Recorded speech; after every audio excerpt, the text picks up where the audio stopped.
Welcome to Negotiating Happiness, the show that helps you find happiness, success, and balance in your work and life. I'm Adriana, your host for this journey into entrepreneurship and personal growth. We're broadcasting live on 107.7 and 105.3 FM in New Orleans as part of the United Public Radio Network.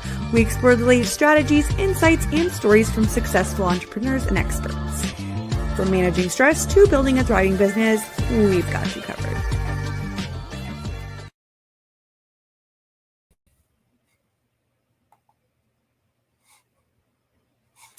Good afternoon, everybody. This is Adriana Fierstro, and I am your host of Negotiating Happiness, and we are broadcasting live on the United Public Radio Network and UFO Paranormal Radio Network at 105.3 and 107.7 FM in the beautiful city of New Orleans. If you want to sit back and relax and watch some of our shows on the network on your big screen TV, all you have to do is go on Roku TV and type in UFO Paranormal, and we'll be there. Hello, everybody. It is 1 o'clock Eastern time here, so grab your coffee, grab your lunch, and let's just dive in. I'm here today with Christine. Hello, Christine. Hello, Adriana. So great to be here with you today. Yay, it's all working. We had some technical difficulties, but we are here, people. We are showing up on this Monday. It's the Mondayest of Mondays. I know, and it's so close to the holidays that I think we're just all over it, to be honest. So here we are, though. Best foot forward, right? So today, thank you so much, Christine, for coming on. We will be diving into your experience about why being yourself is best in business strategy and in life. So I can't wait to talk about this advantage of, being authentic and what that means and how you work with your clients to kind of put that forward. Just a reminder, everybody, that we are live. So if you want to send in your questions and comments, we would love to hear them or see them. If you are over on the Instagram side, I have to post them as my own comments over here for you to see it on the screen, but please don't be discouraged.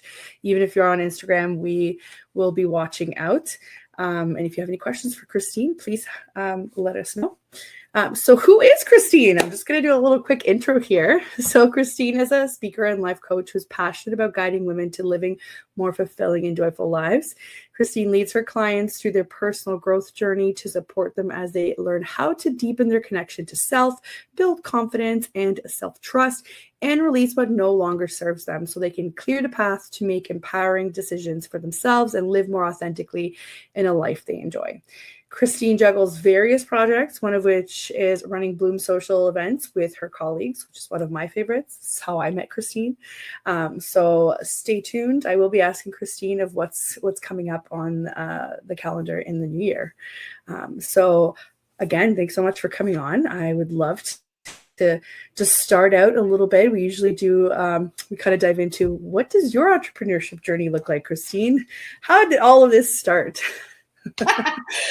Well, thank you again for the lovely introduction. And it's kind of a long story, so I'm going to try to short form it for you because I can tend to be quite a long form talker. We like to talk. It's okay. We like to talk. Okay, that's good then. I actually got started on my entrepreneur journey back in, when was that? 2018. I was working corporately and not really loving my life and found myself frustrated more than happy and excited in the life that I was living and the experience I was living. And so I'd had this, what I refer to as a heart fart. I had gone out there and seen an opportunity and got really excited about it. And it took me about a year and a half to bring it to fruition and eventually leave my corporate job and jump into something that was completely different than what I was doing corporately. And started running boutique wine tours from Waterloo region here in Canada, where I live, to a region not too far from me. So they were like day trips. I took people out for experiences, brought women together, primarily women together. And we had great conversation, great experience, food and drink, and all the things. And it was a ton of fun. I really enjoyed it. And then, of course, the pandemic happened. And here in Canada, especially in Ontario, things moved a lot slower at this side of the world.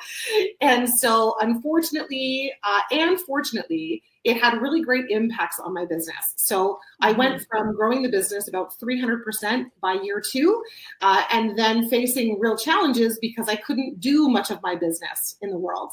But one of the things I really connected with was how in that time, so many people were losing connection. They weren't feeling joy. They weren't having fun. They weren't connected to anything because we were all home alone.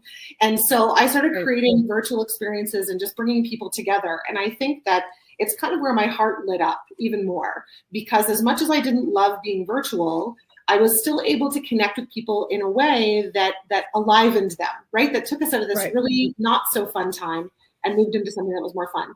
And the long and the short of it, I told you, it's a long, I'm giving you kind of the long, short version, is that after a couple of years of doing that and doing all the things, and when everything opened up and I was doing the tours and I was doing the virtual parties, and I was doing all these different things, I actually ended up burning myself out. And I came to a conclusion not too far after absolute burnout and needing to just completely take a time out, complete break, and leave my business, because I realized that my people pleasing and my wanting and desire to make everybody else around me happy had completely taken over my experience and took all the joy out of my life. And I found myself pouring into everybody else's cup except for my own. And it literally depleted me 100%.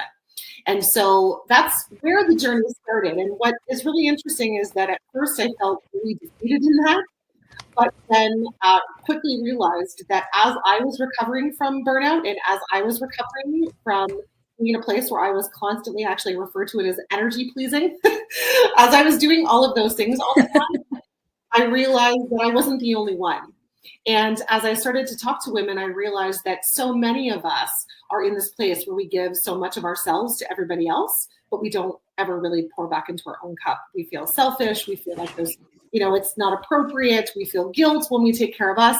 And so I realized that I wasn't the only one impacted by burnout and this people or energy pleasing, and that I could help a whole bunch of other women, release themselves from the burden of having to feel like they had to be everything for everybody else, and instead lean into the power of taking care of themselves. And so it's been a journey the last couple of years. That's what I've really leaned into.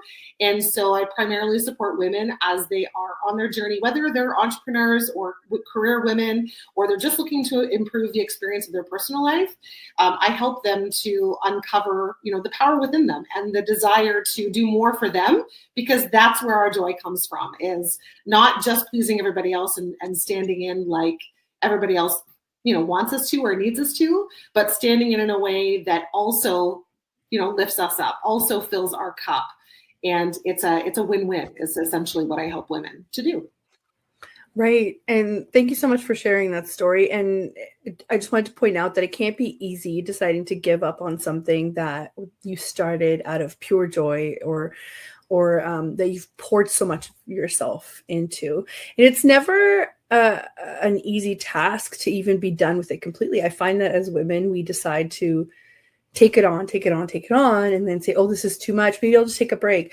But it's really, really hard to just let go completely of something, right? So when I was reading your bio and everything, I think that was such an important part for me, because everyone's like, we'll learn how to do all of these wonderful positive things, and then there's no like cycle, right? Like the cycle is like you have to make space in order to bring those new positive things. So that's really interesting how that kind of came full circle for you, because you had to let go of something that you cared about in order to make space for this brand new venture that you're on, right? Yeah. And it was like, and anybody who, of course, has started a business, it's like your baby, right? You pour everything that you have into this thing. I put not only my energy and my time and my my creativity and all of these things to pour into these experiences, but I also took everything financially that I had to put toward it, right?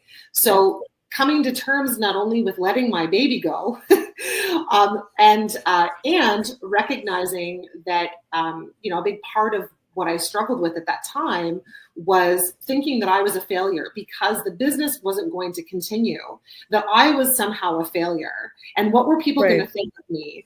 And, if I fail, why would anybody want to listen to me? Why would anybody want to work with me if I'm this failure who couldn't figure it out? And the truth of it was that, like, it wasn't that I couldn't figure it out. It was that there was this thing that happened in the world that took us out, right? A lot of us. It was great for some businesses, not so great for others. But also, I think it was also recognizing in me these ways that I was showing up in the world. And that there's nothing wrong with showing up in great joy and connection with people and giving your heart to people and helping them really enjoy an experience. But also that we can pour from, or we overflow from a full cup. We can't pour from an empty one. And ultimately, that was the biggest lesson that I learned. It was like, I gave everything to it, but then that was the stickler in it, right? Like, that's what brought me down. Right. And we also do it from a place of fear, because if we weren't fearful, we would learn how to let go of things a lot easier. It's like you said, it's like, why would people be listening to me? So it's not only do you have to get over what other people might think of it, you have to get over your like inner fear of what does that really say about me. But we've had many episodes where we talked about how you can learn and grow from failure, right? And I love using this example, but everybody in the digital space knows Canva, right? And Canva is a large platform. If you don't know it, for, graphic design, for, you do all of your marketing materials on them. Huge platform. Everybody knows it. Everybody uses it. It's a subscription. It's paid or free. Really great reach. I think the creator of Canva got turned away 40 times for capital. Imagine if she had just said, I'm done hearing no, or I'm done with this project. I'm done. Then we would never have Canva. We would never have something. And don't get me wrong, I was into that graphic stuff before then. And while the platforms were wonderful, they were not Canva. They were not as user-friendly. They were not as easy to, easy to explain to other people. This was really great for the people in our sphere. So imagine if that person would have given up. So now this is a story that I use all the time. It's like, what are you afraid of? Is somebody else saying no to you? Who cares? Move on, right? Imagine if that's you. Yeah, well, and the fact that, like, nobody other than us knows what's possible for us, right? Right. So, like, we know inside of us what we're capable of, and we're often looking outside of us to get the approval of others to move forward with that thing. And the truth is that nobody else knows what we're capable of. Nobody else knows what's truly on our heart. Well, nobody else knows what is possible for us except for us. Right. And without taking risk, we will never know if it actually is for us. And like you said, if we don't ever experience failure is often our greatest teacher, right? Right. Because it means that I'm sure you've talked about this in your show lots of times. It's like, as soon as we try something, like, we're putting ourselves out there, it's like a really vulnerable place to be. And it's also a practice ground, right? It's like we get to get out there and try something. And, like, I'm not going to look back on my life and go, oh, I didn't know because I never tried. Instead, I'll be like, oh my gosh, look at all these things that I learned and all these things I got to create and all these ways I got to support people because I was willing to take the risk to step out of my comfort zone and do the thing anyway, Right. It's amazing. Yeah. So we have a comment here from Leaders Lounge Canada. Hello, Phil. I love that you're tuning in. And she says, love that. What an aha moment. You can always pivot. It's so true. You can always pivot. And I work with a lot of small businesses that have been super successful for the past 10, 15 years, but the landscape has just changed. So it doesn't take anything away from them, but now they're experiencing some difficulties because they're not used to this new landscape. And it's like, you're not failing, it's just, you have to pivot. You have to continuously change and move and evolve, right? And this is part of it. Yeah, things are always changing and there's going to be always a different approach. And, I think that's one of the biggest things too about also doing things authentically and doing things that feel right for us is not just necessarily jumping on every trend, but finding the things that really fit us, really work for us, really align with us, Right. What is one thing that you would say to somebody who is kind of in the middle of making that kind of a decision? What is one thing that you wish somebody told you when you were in that position? Which position exactly? Needing to pivot? Like when just pivoting and just learning to let go. You know what I mean? Yeah. I would say the first thing is like, I wish someone had just told me to take a breath, take a breath and just ask yourself, what makes you the happiest? Because if something is taking all of your energy and joy, and it is just taking from you and it's not pouring back into you, then it's probably not for you, right? Right.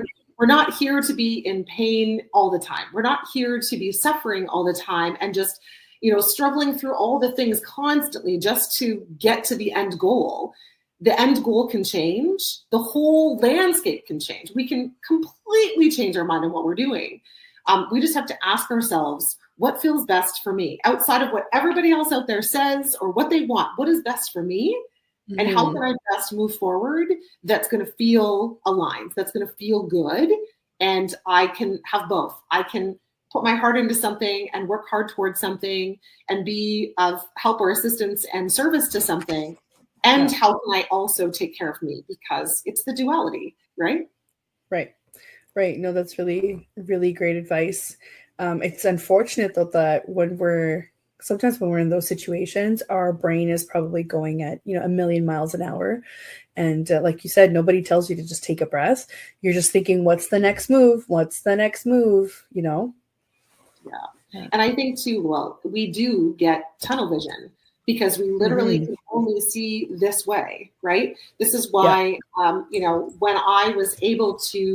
when someone stood in front of me and literally helped me pull out this piece and move it over here and say, okay, Christine, let's look at it from this view instead of from this view. And they really were able to help me align with that and see things differently. It changed the game for me. And so when I sat back and realized how somebody else helped me see, I realized I can help other people see, right? Right. But what we do, and especially as women, what we do is we keep it all to ourselves. We hold it all tight to ourselves. We silo ourselves. We don't tell other people what's going on. And we have a really hard time accepting the help, right? And so we typically don't look for the support and help, but truly often that's exactly what we need because we can't see the forest through the trees, so to speak, Right. So that's why you're there to help out. I love that. We have another question from Instagram. So from Leaders Lounge Canada, it says, can you share how this impacted you with any of your collaborators or suppliers? So how did you handle that? As in the pivot? I'm guessing that's what it's related to, the shifting gears. I think, especially for me, I had so many different vendors and partners that I worked with through that time when I was working with my other company, and we had so many conversations, and there was so many relationships built during that time of the period that the business was running that I just kept open communication for the most part, right? We were all struggling. And so when I finally made the decision, I didn't just go out there and blurt it to everybody, but I did have those connection conversations with those people and just say, what, I would love to continue, but I'm just no longer able to work in this manner. I'm just not able to do it anymore. I have to let it go. And it doesn't mean that I'm, done with our relationship. It doesn't mean that I'm done, sending people to your region. It doesn't mean that I'm done with these kinds of experiences forever. It just means that right now I'm tapped out and I have to pour back into me, right? It's just not working anymore. So it definitely impacted in the sense that, naturally I wasn't bringing people to them anymore. So it impacted them not having those people come. But also they weren't really coming during the pandemic anyway, right? So it was sort of like that mutual connection, that relationship where we were able to keep that conversation going and be able to just be honest about what was going on, Right. And I say this all the time.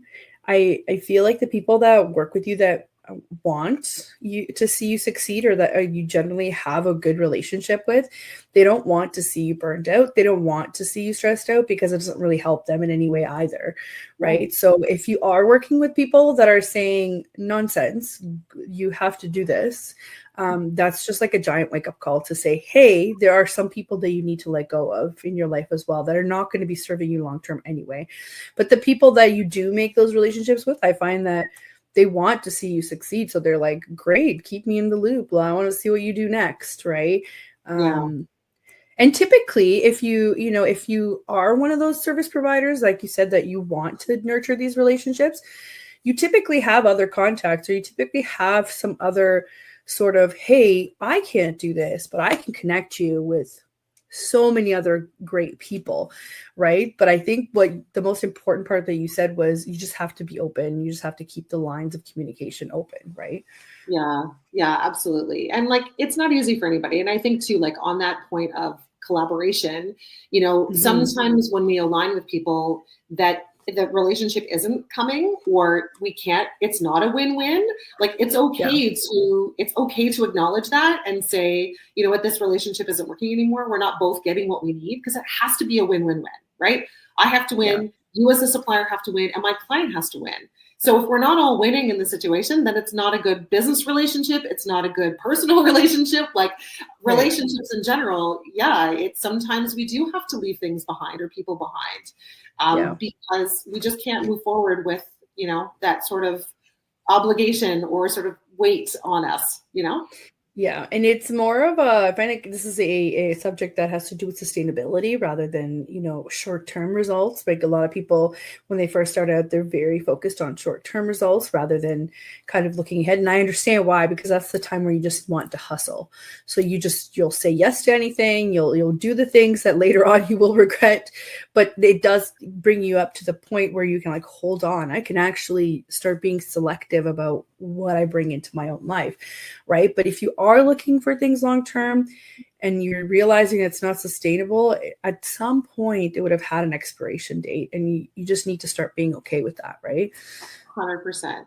And too, like sometimes you just have to try things on. It's like the same thing as getting it started in the first place. Sometimes you have to try something on and it's not a good fit, and you have to move on. It's as simple as that. It's true. It's true. And I am really grateful for my clients. Typically my clients are great and they understand that I'm a person too.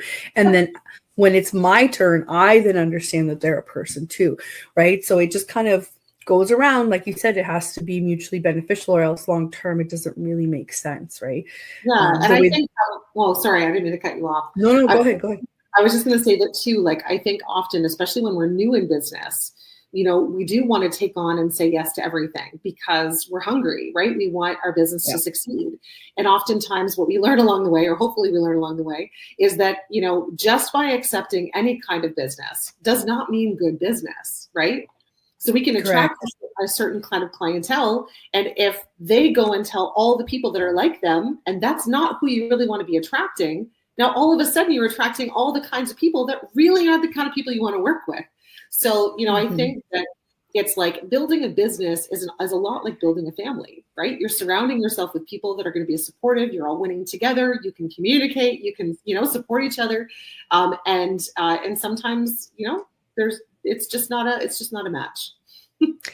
Yeah, no, it's true. So if we're to go into, obviously this is a much larger conversation, into this whole being authentic, right, in your business and life, how do you know? I've always struggled with this myself, right? Coming from the corporate world and how you're not supposed to do certain things. And now in the digital world, it's kind of like I'm a personal brand. I can do what I want, right? As long as I'm resonating and I'm not hurting anybody, like I can do what I want, it took a while to get there.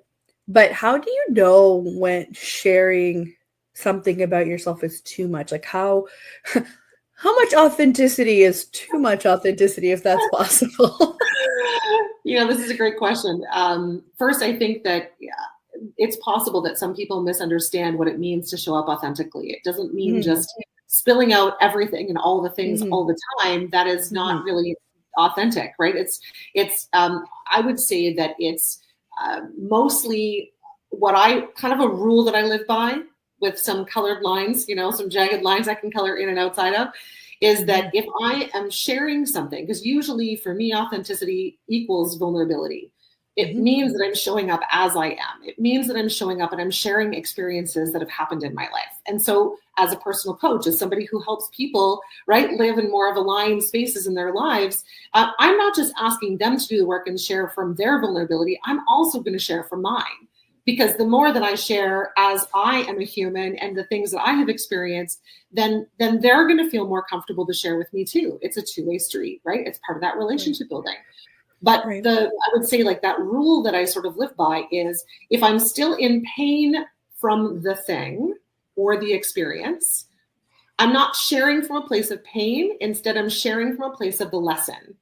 So when things are happening in the moment is not often the time that I'm sharing, right? Especially if something is really big. So for example, when I realized that I had to close my last business and I realized that I was going to lose everything. And I realized that I was taking a huge ego hit from having to do that. And that I felt like I was a failure and I was afraid of all of these things. I didn't tell anybody any of those things until I could come at it from a different place where I could say, hey, you know what? This is happening. But this is happening, but also here's what I'm learning. This is what's happening. And here's also what benefits are occurring as a result. Here's where I'm growing as a result of learning this lesson, right? So it's not just go out and bear all and say all the details and just tell everyone my big sad story. It's coming from a place of, I've already been, right, living in that experience. And now that I've got a place that I can speak to from experience in it and from that lesson space, now I've got an opportunity that I can share about it, right? Right. And that can be easily translated into content, right? We spend a lot of our time figuring out how to post ourselves authentically online and how to let our potential, connections know what we're truly like. And I always find the digital space to be very tricky for that. It's like you said, you don't bear it all, but I do think that they need to see some of your journey or at least understand that you know where they're coming from, or that you're not just swinging around wins everywhere, right? I think that's really important too. Like, for example, I hate the marketing that's all about make 6 figures instantly tomorrow, right? I hate it so much because they don't teach anything about sustainability or stability in something, or how that's going to impact your community later on, what you're building, right? So I like this whole authentic, showing up authentically, but it has to be consistent, it has to be everywhere, right? So for me, talking like this in a podcast where it's not rehearsed, it's just me, things just come out. I find that to be part of my authentic self, right? Sometimes it sounds a little crazy, sometimes it doesn't. That's okay. That's just me. This is what we're going to be talking like if we were to work together, right? And then showing up on my feed where I'll say, hey, your website might not cut it. Mine didn't. I've changed it 3 times. You know what I mean? So to me, it's like this fine balance of what do you think people are going to take out of it in terms of value? Is that valuable, or is it just becoming like one of those, like, like, are you going to be an influencer where they get to see you live, like crying and screaming because something happened, right? Like, that's not the goal, I don't think. So that question had to be asked to say what's authentic. Yeah, well, an unpopular opinion, would be that we're not always going to do things that are for everyone, number one, right? And I think we're often quick to, we hear 50 people say, oh my gosh, this is amazing, I love this. And then we hear one person say, I don't like this, you should do this, you should do that. And we hone in on that negative, right? Our brains are kind of tuned into that negative comment. And it's like we want to fix it, right? But the truth is, we have 50 other people that have consumed your service or enjoy what it is that you have to offer. And that one person out of 50 is not enjoying or aligned with your service. That's okay. They don't have to be, right? Not everybody is going to be your customer, right? And I think that when we're showing up authentically in our businesses, we're showing up and not everybody's going to want to hear what we have to say. Not everyone's going to align with that. And that's okay. right? Right. Yeah. No, exactly. It just seems to me that it's now a race to who can do socials better these days, and we talk about this a lot, and that's just not the vibe, right? Like if that's what you're worried about, maybe that's the kind of industry you're in, fine. But typically the people that we talk to are not those people. They're the people that are trying to sell a service, that have passion for helping others, or for providing others with some sort of value, right? So creating a community is probably a lot more important than getting the views, or honing in on. I love it when people start shaming other people, and you're like, okay, you've definitely lost like the goal here, right? Not to say here's a real topic that we talk about all the time, like scope creep, and people not seeing the value in your service. Then we start talking about what is the ideal client for you, but we wouldn't, you would never go on and say, how dare you, so and so, you can go do it yourself then. Like, that's just wild to me when I see that online. Yeah. Right? Yeah. Well, and the other thing too is like, again, we're often hearing all of these shoulds. I should show up in social media this way. I should be going after this many clients. I should be making this kind of money. I should be, having this achievement goal. And Right. Don't get me wrong, achievements and goals are awesome things to have on your plate, and they're great things to strive for. And also, is that when we are building relationships and we are building business, like I come from, and I believe you're the same, is like a heart-led space. If I'm coming from a heart-led space and I have a heart-led business, my number one focus is not on my revenues coming in. It's amazing when they come in. It's awesome when they come in. But if my number one focus is just more dollars, I'm not in it for the right reason. Number one, I'm in it just to make money. And big picture, that probably will not have great success, right? It might show up for a short period of time, make lots of money, but where is and again, it comes back to authenticity. Where is the connection and alignment for us in that? So what are we going after when we're just looking to have more followers, have more clicks, have more money in the bank account? It's like, well, those are the achievement markers. And truthfully, there are certain ways that we show up that support us better than others. But if we instead focus on delivering what our heart is leading us to deliver, and connecting and making those relationships, and even if it's 150 people, hey, you've now got 150 people that are really connected to your message, instead of having 50,000 people that are disconnected from your message. You know what I'm saying? Right. And it's so true. And I kind of slipped into it last year. I'll give you an example. I was looking at my followers list. So first off, I've never been like, oh, I need to get to a certain amount. I knew that wasn't going to help me in any way, especially because I was just talking about how I had a couple of wins last year. I think I got 5 different projects just in the span of December, and they all came from Instagram. So I was like floored. I was like, what is happening? Right. But it was just the consistency, right? Shout out to Taylor for keeping me consistent on Instagram, right? So that was just the consistency paying off, even though it was maybe once a week, maybe twice, right? Like, it's nothing crazy.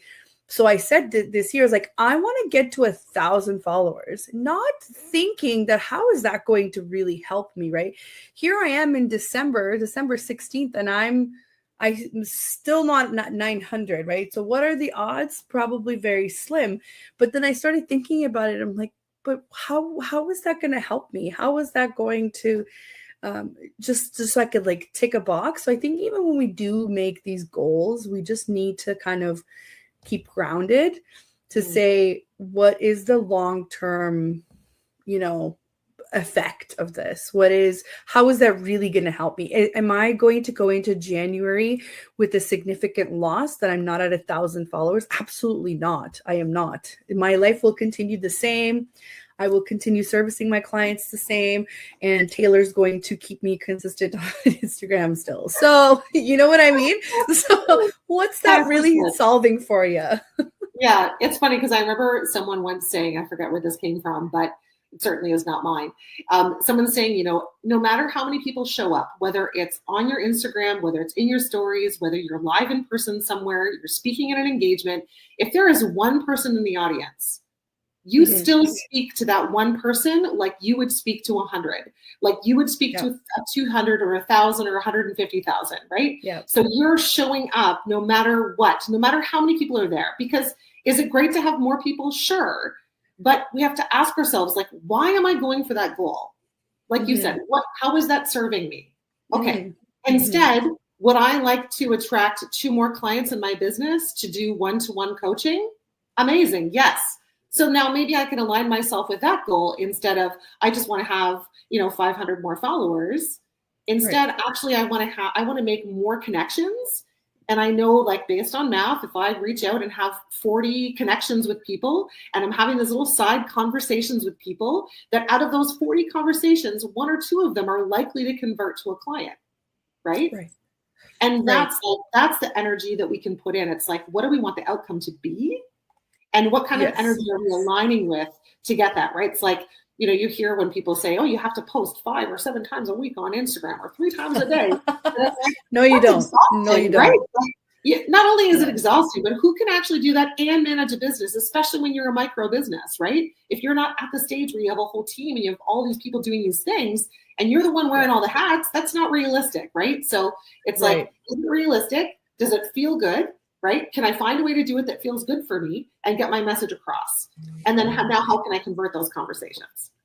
And also, just to point out this whole craziness of 5-6 times a week, if your audience is just seeing you ask for something 5-6 times a week, they're less likely to engage with you because you're asking them for something. And like, if you're just saying register for this, and I've made those mistakes too, register for this, go do this, go do that. They're not seeing the value in following your journey along, especially if you're a personal brand or especially if you're trying to show up authentic. So you could be remixing the same content over and over where you're asking them to join your webinar or your course, whatever the case might be, but they're not getting any of the value. So people get so caught up on how many times to post and they have no strategy. There's no repeatable process to it. So there's nothing that they're offering in terms of education or of, hey, here's how you could do this yourself or whatever the case may be. I share the platforms that I work with all the time. Does that mean that somebody's going to go out there and use some of those platforms without me going through a consult with them? Yeah, for sure. Does that take away from me? No, because those are the people that weren't ready to invest anyway, because they're testing the waters and it's okay to do that. It's okay for them to see, oh, this actually involves a lot more than just logging in. You know what I mean? And then eventually they might make their way back to say, hey, I'm getting information from your account. What else do you know? You know what I mean? So I think we're just too bogged down with, we have to do this, we have to do that for the algorithm. I think once we stop paying attention to the algorithm, our lives get a little bit easier. And of all people, I've tried to kind of keep up with the new ways of doing things for the algorithm. And I truly don't think that they ever reveal what the actual algorithm does.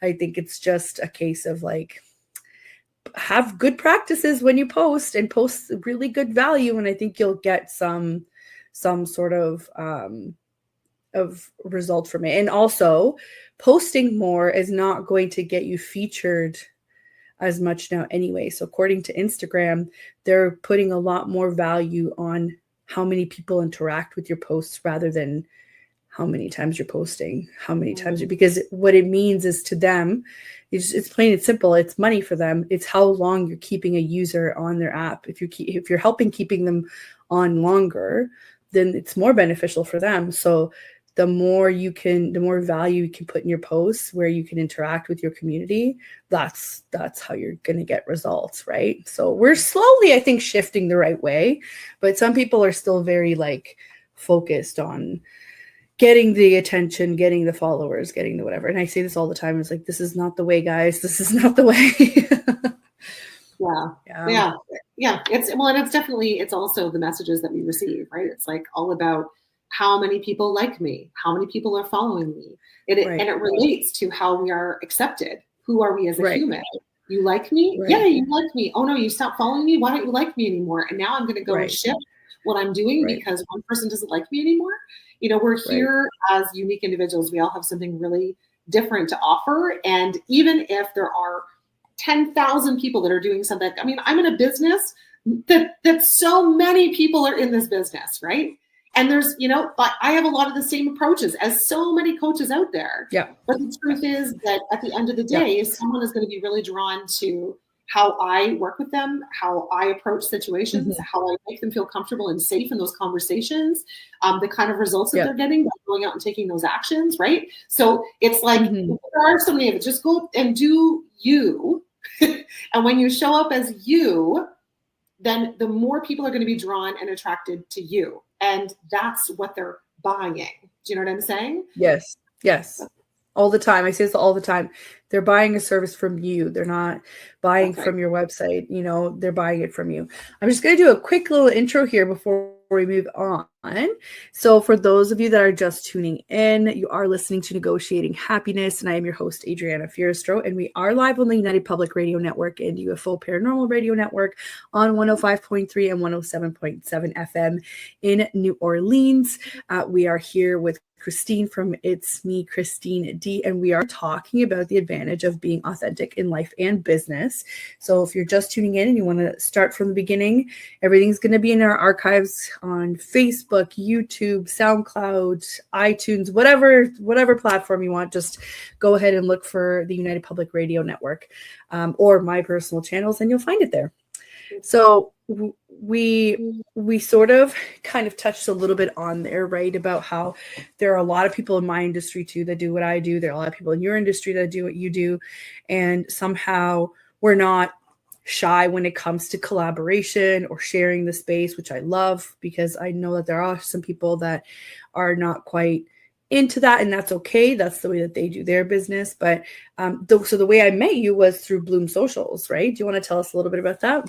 Yeah, sure. So I, as a coach, and I have been kind of putting myself in different rooms, as I leaned out of my previous business and into doing things differently, and not only growing as a human in my personal growth journey, but also assisting others. I started opening my heart to meeting other women and building collaborations, because I feel like, kind of like what you were alluding to, is that so many feel like, there's only so much out there. And if I give this to you, then there's not enough for me. Or if you go out and do that thing, then there's not enough for me, and I have to compete with you to get that. And the truth is that actually, no, there's enough for everyone. And just based on what I was saying a few minutes ago, is that when we show up more as who we really are, right? Stop pretending and hiding who we are, hiding those little quirks and those unique things about us, that we actually start to connect with people in a more authentic way, in a real, genuine, connecting kind of way. And so as a result of just building more of those relationships, I ended up meeting the 3 women that I co-host Bloom with. And we'd known each other through different, networking groups and spaces and places before, but it never really come together. So we ended up working together like over a course of 24 hours and got to know each other really, really well in that very short period of time. And almost immediately knew that there was this really cool connection. And as much as all of us are coaches, and as much as all of us help to guide women in some very similar ways and then some different ways, that we didn't see each other as competitors. Instead, we saw this opportunity to, allow more women to open their hearts and follow their heart into what it is that they want to do, right? And whether that's in business or in their personal life, but like opening up conversation to help women be seen, to help women use their voice, to help women build their confidence. Like we had all of these connecting sort of values that we wanted to bring and make it real for people. It's like we all kind of hide and we don't really talk about the things that are really going on in our world. And we really wanted to create an opportunity for people to come together. So that's how the Bloom was born. First, we hosted our first Bloom event last year in March. It was it last year? I'm like, wait, was that this year? Never mind. Anyways. Yeah. We're almost there though. Almost there. But essentially we came together for an event. We had over 100 women in the room and it was incredible. And it just created this opportunity. We realized, okay, it's not just our hearts. It's not just us who really want more rooms, that there's opportunity to grow, an opportunity to tell real life stories, an opportunity to connect in a deeper and more profound way and lead us to more personal growth and doing more of what we want to do in the world, that this is something that women want. So we quickly kind of just tried to, okay, well, could we do another Bloom event? And the truth is that a big event like that took a lot of energy and planning. And as much as we want to continue doing those, we wanted to find a way that was a little more accessible, not only for us, but for the people coming. So we decided to host a smaller, more like panel discussion and workshop style event that would be in an evening. And our first one was hosted just in the, oh my gosh, when did we do it? In the fall of September. And and now, of course, we're leading into our second one in February. And the events are amazing. And we're talking about, you know, things that women are facing, things that women struggle with. And it's really important to have these kinds of conversations, because we often think that we're alone in what we're experiencing, and we're not. Right. We never are. We're not. No, we're not. And that's so I attended the one in September, and I have to say, like, I've gone to many networking events, and I don't even know if I would call this a networking event. I mean, it is and it isn't. I think if you're making connections that are authentic, ultimately that's what you're doing. You're networking, you're growing your network, whether you want to look at it from a stuffy business point of view or not, but it's definitely not that. And I remember when Andrea told me, you know, she kind of warned me to be like, it's not your regular event. And I was like, yeah, okay. And I just found myself very much surrounded by people who were sharing not only their highs, but their very low lows. And it almost, as I'm, you know, I'm all about that, but I think I found a new level of all about that, because I was a little bit like, oh my God, how can you guys, like, how much strength do you have to sit there and tell us about all of this, right? And I was saying to Andrea, I was like, I hope I didn't seem like I was rude. I don't even know if you could see me, right? There's so many people there, but I was purposely distracting myself with my phone as I was listening, because I didn't want some sort of like emotional reaction to come out, which is, I guess, the point of it, right? It's such a different feeling for me to be in a room with a lot of people like that, and to have those kinds of, because it goes back to like, you have to be professional. You have to wear professional clothes. You have to speak professionally. You can't put hey in an email. How dare you? Or like, you can't, you know, you work at all of these professional places. How dare you have pink hair, right? It just goes to that. So it was a little bit like undoing some of those, you know, behaviors that were taught early on, to be like, a bunch of women got emotional and they learned something from it and they had a great time. And that's okay, right? Like, let's do it again. So needless to say, I'm going to the next one. Amazing. I'm so happy to hear that. And, you know, it's like, there's this, we've been taught shame from a really young age. And when things happen to us, we don't share them because we feel shameful about them. Right. And the truth is that when we start to talk about the things that we have felt shameful about, that shame disappears, that shame evaporates, because all of a sudden, when we're connecting, first of all, on that level, right, we're like, somebody else sees you share, and then they're like, oh, wow, like, I can totally resonate. Even though that's not my story, I can totally relate to those feelings of that story. I can totally relate to how you would have experienced that. And as a woman, I'm like there with you, right? Like, and now let me share about me, because now this is true and deep connection. You know, I think a lot of what, you know, social media and all of these things have provided some really amazing, incredible benefits to us. But one of the downsides is that we've stopped connecting as human beings, right? We are human beings who have feelings and we experience things. And when we share them and when we talk about like facing them and acknowledging the stuff that's going on in our lives, oh my gosh, it's like letting go of baggage, letting go of old feelings, letting go of old energy that allow you to spring forward, because you're not carrying all the weight of those things anymore. And instead, we're all sharing it together. And it's kind of a really beautiful experience. I love it too. I'm so glad to hear that you loved it. And I just wanted to even mention that it was never intended as a networking event, although many of the people who came thought that it was going to be a networking event. And to your point, you know, when as women, we are here to lift each other up. We are not here to compete with each other. We have been sold and told lies about how we're supposed to be in the world, right? And there's so much for everyone. And truthfully, if we all come into a room and we're supporting women who are in business for themselves, or we're supporting somebody who isn't, right? Somebody who just is looking to connect and make new friends. And now we're just helping each other, because I go to a different room and I'm like, oh, hey, I met this Adriana girl. She could totally help you. I loved her energy. Now I'm going to refer her to you. Whereas like, I'm not going to refer you based on the fact that I got passed a business card. Right.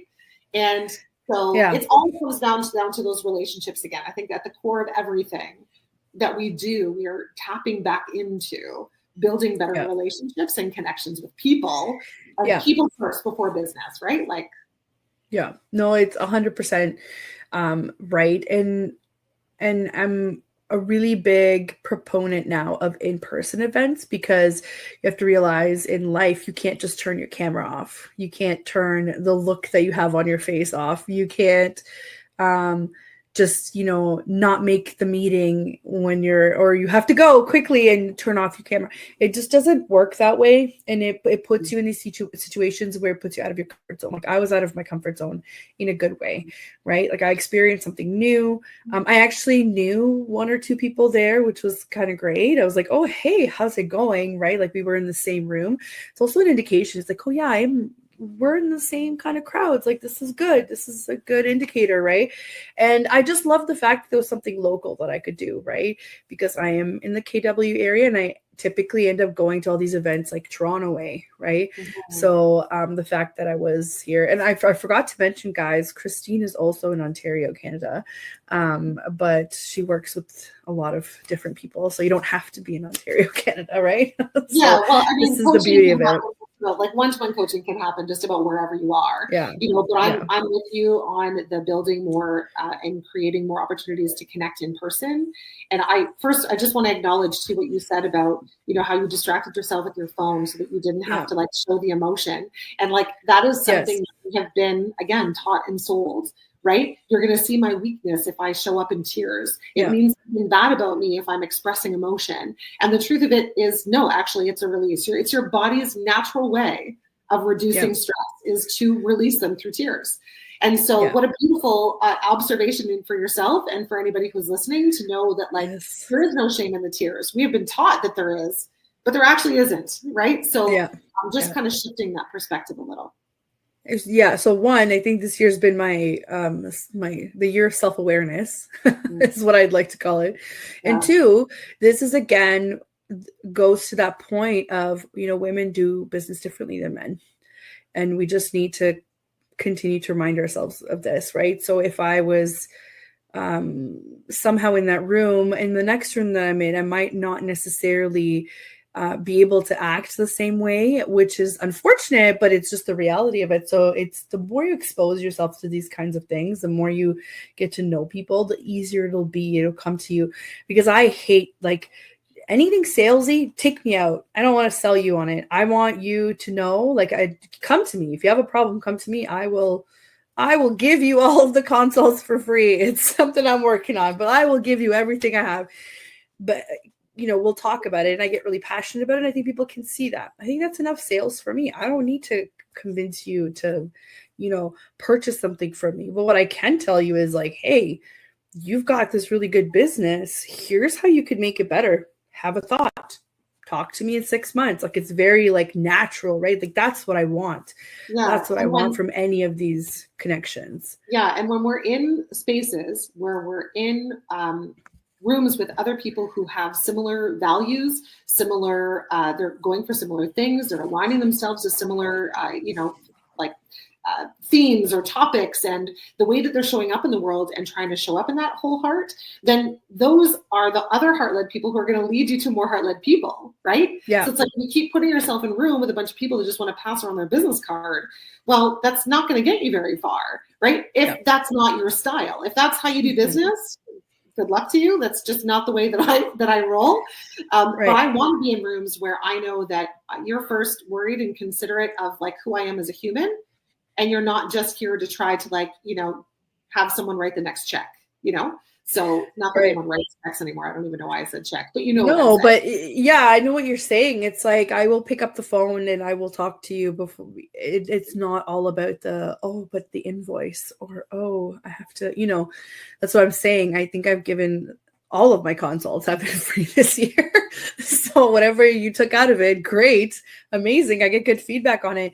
Whether you want to work with me now or later, it's up to you, right? So I'm just thinking about it, about opening doors, right? It depends if you want to close it or not. And so far I think it's led me to some pretty good, goals or whatever, achievements, whatever you want to call it.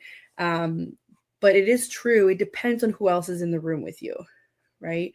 So it is very important to surround yourself with other authentic people, or else you're going to be the odd one out, and it'll be very obvious very quickly. Right? And who enjoys, like, you talk to anybody who goes into a room where they feel like they can't really just be themselves, and you feel like you have to hide and show up in a certain way because that's what's acceptable in the room. It doesn't feel good, does it?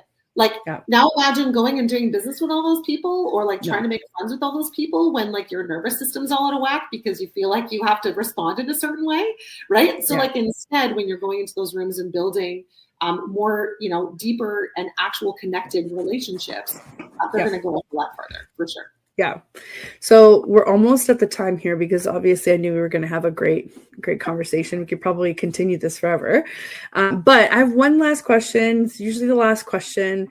When I started this show about negotiating happiness, it was just about finding balance, right? Negotiating what your happiness looks like versus mine. It could be different. So I always ask, what is it that makes this all worth it for you, for Christine, the individual, not Christine, the business person, or, the mom, wife, sister, or I just want to know kind of, what do you do that makes this all worth it for you? And the responses that I get sometimes are, I work out at 5 a.m. and it helps me set my day. And I'm like, wow, that sounds terrible, but I'm super happy for you that this is what makes you happy, right? It just allows me to learn a little bit more about you. So what makes Christine happy?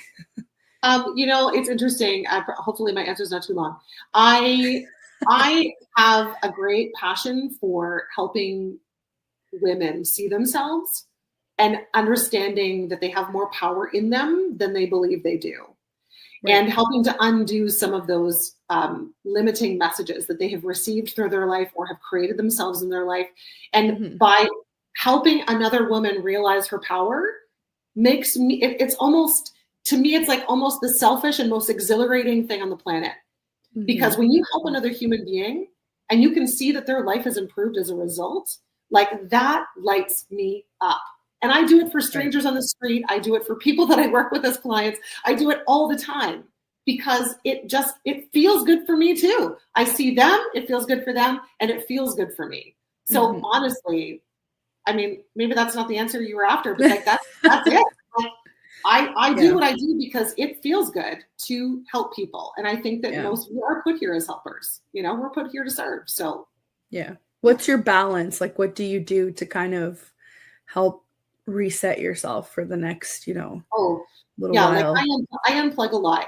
As an extrovert, I think people are often surprised to learn that I actually spend a lot of time alone. And I used to fill my alone time. I hear that.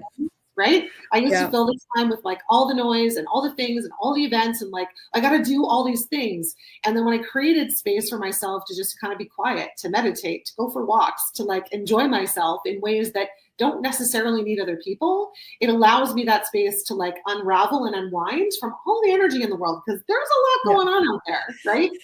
And, especially when we're wearing all these hats, taking that breath and time for ourselves, literally breathing deeply, taking moments is super important. And that's definitely what helps see me through. 100%. I love that. I need to get back to meditation. There's so many good brain benefits from meditation. So we are at the time here. Thank you so much for coming on, Christine. I think you need to come back this year and tell us more about all of the things that are happening for you. I've pasted some of the links. Go follow Christine on Instagram or Facebook at it's me, Christine D. And if you guys have any more questions, I don't know, I see Christine on Instagram all the time, so find her there or contact me and I'll put you in contact with Christine. And thank you for everybody who tuned in. We always appreciate your comments and questions. I love to know that other entrepreneurs are listening. This is literally why I do this. And thank you so much to everybody at the United Public Radio Network and UFO Paranormal Radio Network for the platform and for allowing us to have this spot on the interweb here to try and hopefully teach people some things, or to just maybe listen and have a coffee with us. I think that I will see you guys with new guests in the new year, but we will have 2 more replays if you guys want to tune in for the next 2 Mondays. And if I don't see everybody live again, have a very happy holiday season and a new year. And we will chat later. Thank you so much, Christine, again, and have a wonderful holiday yourself. My pleasure. Thank you so much for the opportunity to chat with you and share our hearts. It's been great. Thank you. Thank you.